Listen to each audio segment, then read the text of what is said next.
Hello, welcome back to my channel. কেমন আছো তোমরা সবাই? আমি তো ভালোই আছি। তো চলো মুর্শিদাবাদ যাই। আজকে বেরিয়ে পড়েছি মুর্শিদাবাদ যাওয়ার উদ্দেশ্যে, মানে বাবার বাড়ি যাওয়ার উদ্দেশ্যে। তো এই যে দেখো, এই ভিডিওটা কিছুদিন আগেকার, আমার কাকার শ্রাদ্ধে ছিলাম তখনকার ভিডিও। তো তখন হালকা শীত ছিল, দেখতেই পাচ্ছ গেট আপ দেখে।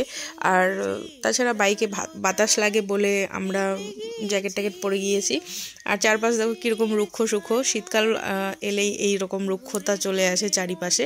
তো সেই দিন অতটাও রৌদ্র ওঠেনি, পরে অবশ্য রৌদ্র উঠেছিল। আর এই যে দেখো, এই জায়গাটায় যখনই যাই তখনই গেট পড়ে থাকে, আর এতটা জ্যামের মধ্যে থাকি আমরা। তো জ্যাম ক্রস করে এই যে চলে যাচ্ছি, দেখতেই পাচ্ছ। তোমাদেরকে জ্যামটা দেখানোর চেষ্টা করছি আমি। এরপর এই যে সামনে, এটা হচ্ছে সামনের জ্যাম, আর ওটা ছিল পেছনের জ্যাম। এরপর এই যে দেখো, কোচবিহার রাজবাড়িকে পিছনে ফেলে আমরা চলে যাচ্ছি, মানে এখন সাথে করে নিয়ে যাচ্ছি, একটু পরে পিছনে ফেলে দেবো। তো এই কোচবিহার রাজবাড়ির ভিডিও কিন্তু আমার চ্যানেলে আপলোডেড আছে, তোমরা যদি কেউ দেখতে চাও অবশ্যই চ্যানেল ভিজিট করে নিও। আর চারপাশ দেখতে দেখতে যাচ্ছি, এই যে গাছপালা দেখো, গাছগুলো কীরকম পাতা ঝরে গিয়েছে। শীতকালে তো এটাই হয়, তাই না? আর এই যে দেখো, লাল লাল ফুলগুলো ফুটেছে। এটা কি ফুল বলো তো কমেন্টে, অবশ্যই তোমরা কিন্তু জানিও। তো এটা দেখতেও খুব সুন্দর লাগছিল। আর এই যে দেখো, সামনের রাস্তাতেও কিন্তু অনেকগুলো ফুল পড়ে আছে, মনে হচ্ছিল যেন তুলে নিই, কিন্তু সেটা সম্ভব ছিল না।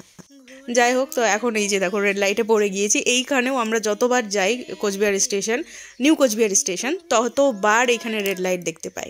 এটা যে কেন হয় আমাদের সাথে আমরা নিজেরাও জানি না, প্রত্যেকবার। এরপরে দেখো ঢুকে পড়েছি একদম কোচবিহার স্টেশনে। তো কোচবিহার স্টেশনটা কিন্তু আমার অনেক বেশি ভালো লাগে, বাট ভালো লাগে, যাই হোক। তো এই যে দেখো, দেখাচ্ছি তোমাদেরকে।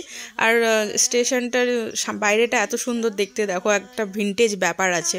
আর এই যে দেখো, আমার ব্যাগ বেশি ছিল না, কিন্তু বাড়ি ফেরার সময় ব্যাগ হয়ে গেছিলো। আর এখানে আমরা স্টেশনে বসে ওয়েট করছি ট্রেনের জন্য। 1 ঘন্টা আগেই পৌঁছে গিয়েছিলাম। তো মিস্টার হাজব্যান্ড ভিডিও বানাচ্ছে, মুখটা দেখো কীরকম করছে। আর আমি চারপাশটা দেখালাম স্টেশনের, বেশ নিট অ্যান্ড ক্লিন। এরপরে দেখো ট্রেন চলে এসেছিলো এবং ট্রেনে উঠে পড়েছি। বেশ বাতাস দিচ্ছে। মিস্টার হাজব্যান্ডকে দেখাচ্ছে, চুলটা দেখো কীরকম হয়ে আছে। যাই হোক, তো এই যে বাইরের দৃশ্য দেখো, দেখালাম। তো প্রত্যেকেই নিজের নিজের গন্তব্যে আমরা পৌঁছে যাব। ভিডিওটা আজকে এখানেই শেষ করছি। সবাই খুব ভালো থেকো, টাটা।